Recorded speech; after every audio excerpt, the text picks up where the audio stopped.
Hello everybody, 'tis I, the Rumpled One. The other day I made a video that had this chart and I was sitting down and I guess maybe you couldn't see it because it looked like the sun was glaring off on it. So I thought I'd run through it again. You see, government entities are procedure policy based. And what's important to them is that the procedure policy gets followed. So in other words, they move along this way here. So, if it was followed and life or property was saved, that's okay. And if life or property were lost, well, so long as the procedure and policy was followed, that's okay. But you see, if it's not followed, and even if you do save a life or property, no. Instead of getting a pat on the back or reward, you get brought up on charges. And if it's not followed, and once again, property or life is lost, so you see, not followed is bad.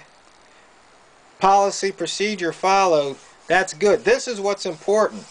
Now you see, to me, a prepper, I want to change this. I want it to look like this. You see? If life or property is saved and you follow a policy or procedure, that's okay. But if there's something going on out there and the policy and procedure ain't working and you figure out a way to save life and property, well then I think you should get an award. You could say, hey, thinking on your feet, thinking outside the box, being, ingenious. You came up with something that saved life or property. You should get a medal. On the other hand, if you follow the procedure and life or property is lost, then it's just like, why did you do that? You should have to really explain yourself. On the other hand, if you don't follow the procedure and property is lost, because you see here what's important is that property and life is saved. If it's not, well, that's just not good. So that is what I wanted to try and get across, and hopefully this is nice and in frame. So what I want to do is just change these two faces around. Anytime you lose life or property, we ain't going to be too happy about it.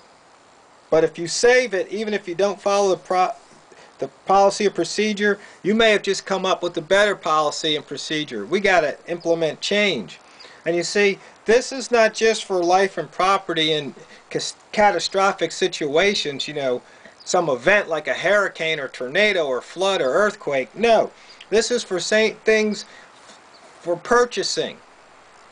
If you're saving the taxpayer dollars, if you don't follow the policy or procedure, you can get brought up on charges. Failure to, abide by the procurement laws. Well, if the procurement laws make it so you got to spend more money than necessary, then somebody needs to change these stupid policies and procedures and procurement laws. It's just that simple. I hope that clears things up for you. If it doesn't, feel free to ask questions.